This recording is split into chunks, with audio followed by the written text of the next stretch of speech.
Hi, this is video update number 3 of the Stretchla Project. The Stretchla Project is a combination of a Volkswagen Vanagon camper with a wrecked Tesla Model S, and this is the adventure of putting it all together. Today we'll be talking about some news on getting parts for it, the seat modifications to try to get the seat to sit lower, and a little section on LIN bus hacking.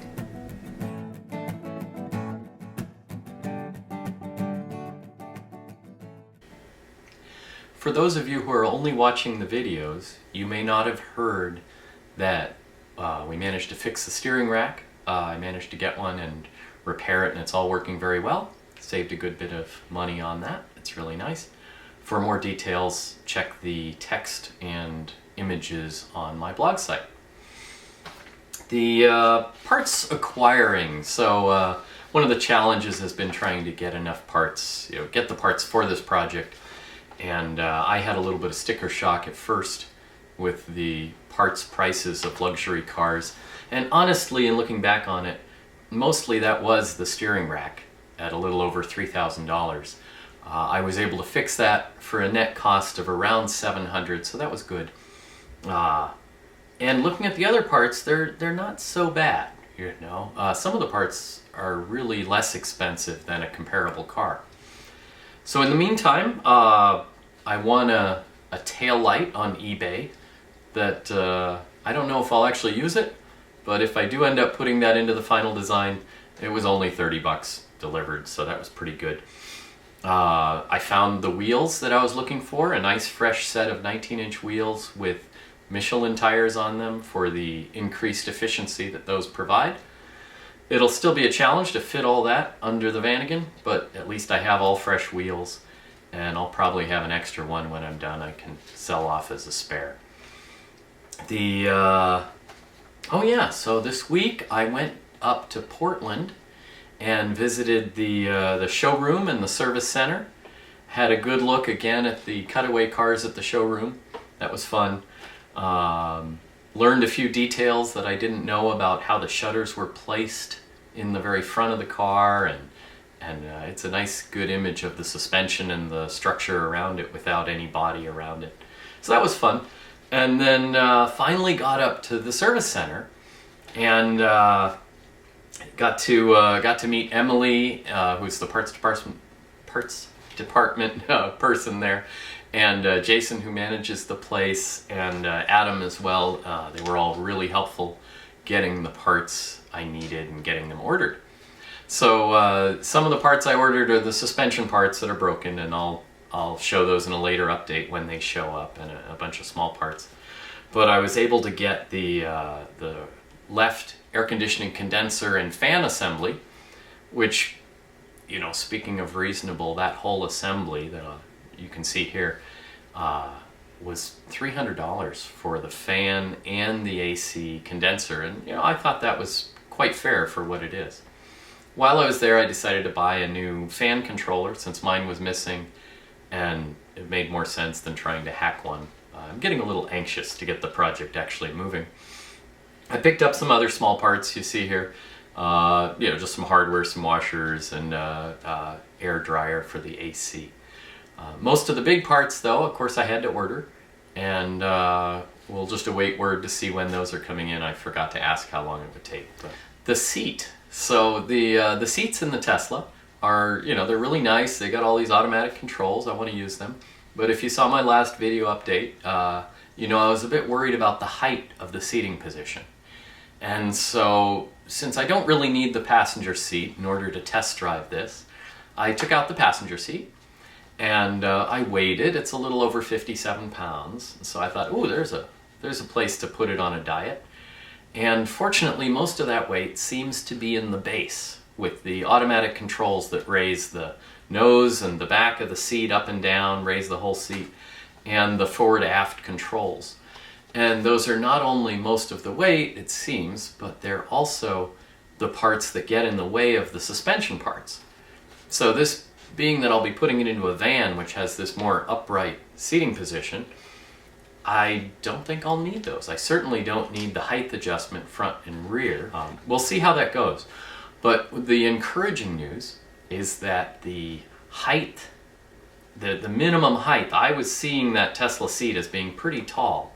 But the sides, you know, it looks like it can tuck down quite well if I make a new frame around it.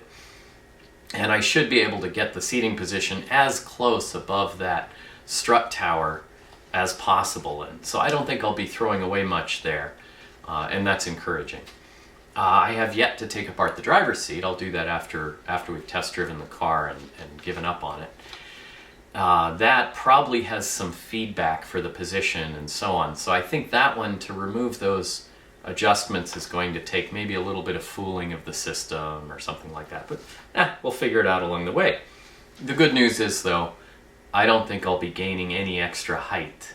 You know, I'll be able to cut it as close as I wanted to, just with some customization there. And we'll address that again when I get back to it. I also don't see a need for the airbags. You know, there's a side bolster airbag in the passenger seat. I believe that's on the left side on the passenger seat. And I'm not going to be using any of the airbags, and I feel a little nervous having those in the vehicle. It's an explosive device, don't really need it. So I took that off and removed the airbag as well. And I still need to get around to putting that top half of the seat back together. But anyway, it's a very nice seat, looks really good. I'm looking forward to it. So some of the fun project that I and my friend Deb have been working on over this time, which is, this project is maybe not the most efficient use of time for just getting the project done, but a part of this project is the exciting part of being able to drive the finished product. Another part of the project is learning along the way. And so one of the things I've been wanting to do is to spoof the louvers in the front, to make the car think that the louvers are there, even though I don't have them. I have one motor from one louver. And in order to do that, I've discovered that there's a LIN bus command, there's a LIN bus network that runs these 4 louvers. LIN is that's Local Interconnect Network, I believe. And that is sending out commands from the car to open the louvers or close them, and these motors are sensing their position or how they've moved and then sending the commands back to the body controller to say, yeah, everything's fine or not. In my case, I'm getting a lot of warnings that these things aren't responding, which is natural because they're not there. And so I'd like to spoof them. Very conveniently along these lines, the other day I got an email from Josh at Recharge Car. And he said, hey, we've got this Macchina, which is an Arduino 2560 based compatible unit that has OBD port inputs and outputs on it. So it speaks CAN bus, and it speaks what I care about, which is ISO 9141, which is basically LIN bus. And so it already has the hardware to drive this line high and to read it and so on. So he sent me an email and said, hey, would you like to play with one of these? And I said, great. So he sent me one, and it's a fun little board. I hooked it up. We also hooked up this Saley A logic analyzer. It's one of my favorite tools for working with serial data streams because it reads them, records them, and separates them out into bits and bytes, and you can look up the timing and all that sort of stuff. So between those two, I was able to figure out that it's LIN bus and learn a whole lot about LIN bus that I hadn't known before. Check out the timing, how the start bits work, and all that sort of thing, the CRCs. And with Deb's help, who's been doing a bunch of programming on this Arduino, we were able to make a sniffer that reads the codes coming from the car. We can see where they're dropped, where the commands are dropped, meaning that it's expecting a reply, but it's not getting one from the missing part. And also able to see how this one motor does receive commands and reply. We made just a little program that fakes the commands.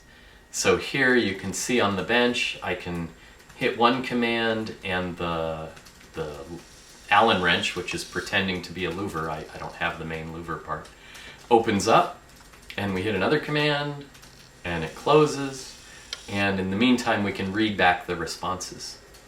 A minor breakthrough was that originally I didn't know how far this unit is supposed to move, and the responses back from this motor vary tremendously whether you actually stop it physically at a certain location, as I'm doing here with C-clamps, or whether you let it go to the end of its travel or close to it.